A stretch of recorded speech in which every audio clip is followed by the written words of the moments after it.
संसार में जो हमारी मान्यता है, जैसा हम मानते हैं, मान्यताएं भी मिथ्या ही हैं। हम जानते हैं, उस जानने में भी फर्क हो सकता है, क्योंकि जैसी वस्तु है उसको पहचानना मुश्किल होता है कि वो वैसी है कि नहीं। निर्णायक बुद्धि वाला ही पहचान सकता है कि हाँ ये सही है गलत है, वो फैसला दे सकता है। हम सही और गलत का फैसला नहीं कर पाते। इसी प्रकार से संसार में व्यक्ति रहता है और पूरी जिंदगी बिताता है, पर संसार में सही और गलत का पता नहीं लगा पाता। सही गलत का पता न लगा सकने की वजह से वो भ्रम की स्थिति में जीता है, भ्रमित होकर के रहता है, और संसार का मोह न त्यागने की वजह से वो मोह दशा में रहता है। तो संत गुरुजन कहते हैं कि आप लोग संसार में तो रहें, बड़े प्रेम से रहें, खुशहाली के साथ में रहें, हिल मिल करके रहें, पर ये समझ के रहें कि ये संसार किराए का मकान जैसा है, ये छोड़ना पड़ेगा। बस आप हंसिए, बोलिए, खूब रहिए, अच्छी प्रकार से सुख सोइए, पर ये समझ रहे हैं। ये कौन रो रहा है? कोई रो रहा है क्या? अच्छा। संसार में ये समझ के रहें कि संसार छूटेगा, हर वस्तु छूटेगी, पर अभी हमको प्राप्त है। जैसे बच्चे खिलौने खेलते हैं, खिलौनों से बहुत बड़ी रुचि से खेलते हैं, पर वो खिलौने फूटते भी हैं। तो इसी प्रकार से संसार में जो भी खिलौने हमको मिले हुए हैं खेलने के लिए, वो टूटेंगे, फूटेंगे भी। तो उसका शोक नहीं करना चाहिए। हैं खिलौने बड़े प्रिय हैं, हम खेलते हैं उनसे। एक खिलौना टूटेगा, दूसरा खिलौना आ जाएगा, तीसरा आ जाएगा, नहीं आएगा, नहीं आएगा। हम उस खिलौने के अधीन नहीं हो। संसार में कई प्रिय वस्तुएं हमारी जो हमको बहुत अच्छी लगती हैं। जब उन प्रिय वस्तुओं का वियोग होता है, हम दुखी हो जाते हैं। एक दफे की बात है, एक राजा था, उसके रानी थी। तो रानी खत्म हो गई किसी कारण से। राजा रोने लगा, बहुत दुखी होने लगा। सब लोग राजा को समझाते हैं। राजा कहता है कि रानी मेरी सब बातें जानती थी, मेरे सुखदायी थी, मेरे सुख दुख को पहचानती थी, और रानियों में वो गुण नहीं है जो इस रानी में है। महात्मा जी ने जब एक सुना तो महात्मा जी एक कमंडल लेकर के गए, मिट्टी का कमंडल रखते थे। राजा के राजमहलों में जाकर के वो मिट्टी का कमंडल पटक दिया उन्होंने अपना भी, और टूट गया मिट्टी का कमंडल। अब महात्मा जी रोने लग गए उस कमंडल के लिए। इधर राजा रो रहा है रानी के लिए, और महात्मा जी रो रहे हैं उस कमंडल के लिए। राजा ने कहा, महात्मा जी क्यों रो रहे हो? कि मेरा कमंडल टूट गया। कमंडल तो ये मिट्टी का कमंडल और मंगवाते, पास में कुम्हार है। कि नहीं, मुझे यही कमंडल चाहिए। तो इस कमंडल से मैंने सब काम किया, वो कमंडल तो नए है, उनसे मैंने काम थोड़ी किया। ये बहुत पुराना कमंडल, बहुत पुराने समय से मेरे पास था, मेरा सब भेद जानता था ये। तो उसने कहा, महाराज जी अब तो आपको दूसरे कमंडल से ही काम चलाना पड़ा। तो राजा ने इसी प्रकार से तेरे को दूसरी रानी से काम चलाना पड़ेगा।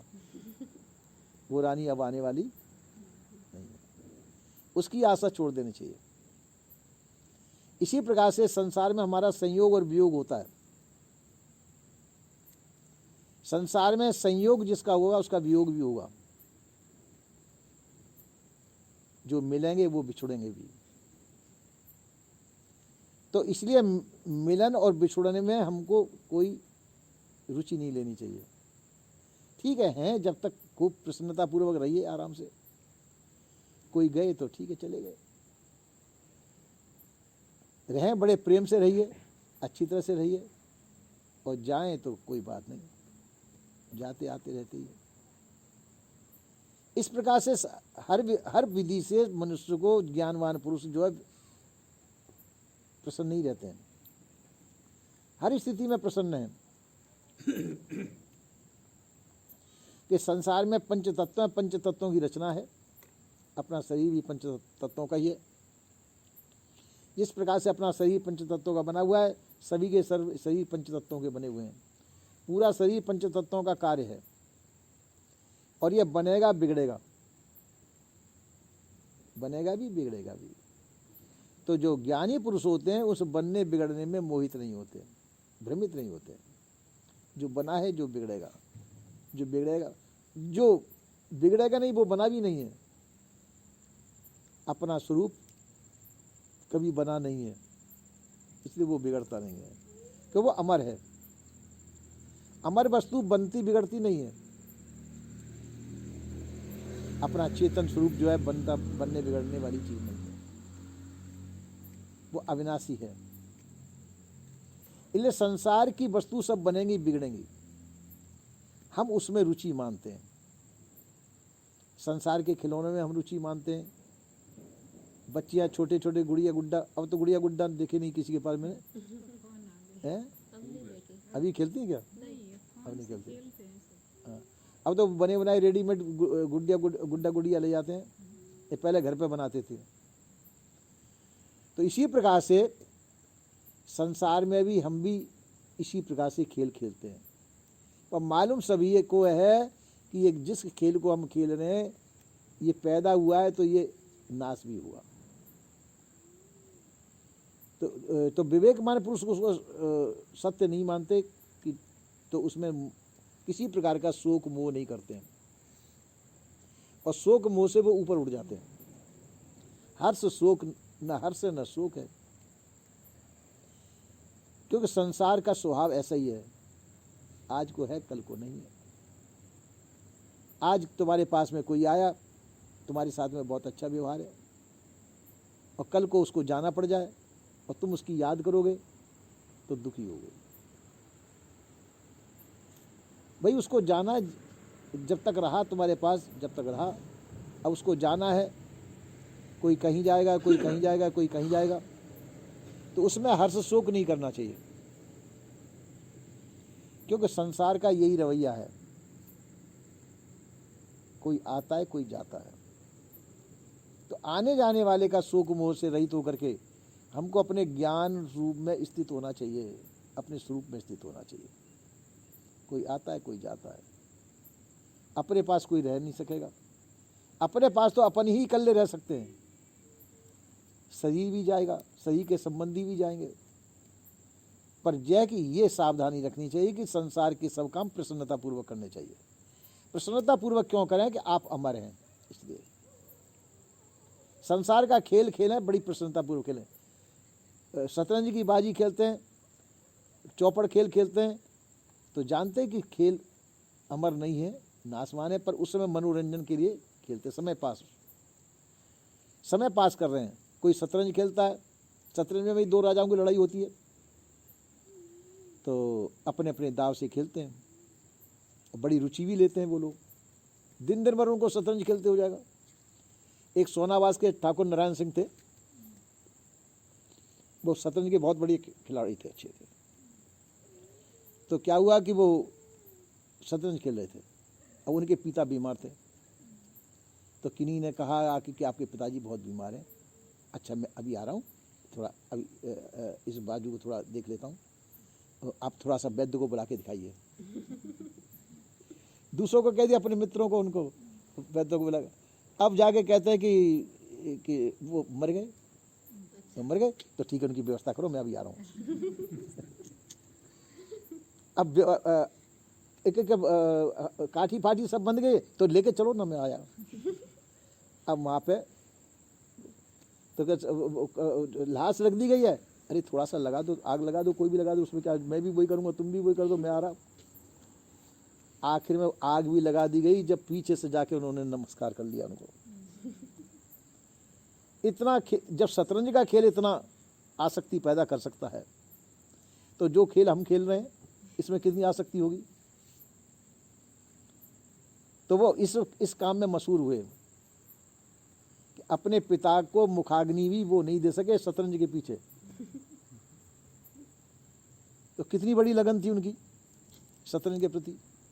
तो इसी प्रकार से ये शतरंज के मोहरे ही है संसार में, किसको कहाँ भेजना, किसको कहाँ रखना, कैसे करना।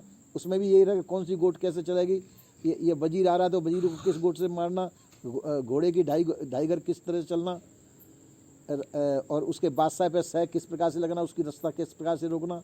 यही दाव पेच उसमें होते हैं शतरंज में। और इसमें जो है पूरा पूरा समय बर्बाद कर देते हैं वो लोग, बड़ी रुचि से खेलते हैं। ये शाही खेल है। तो इसी प्रकार से संसार के अंदर भी सब शतरंज का खेल हो रहा है।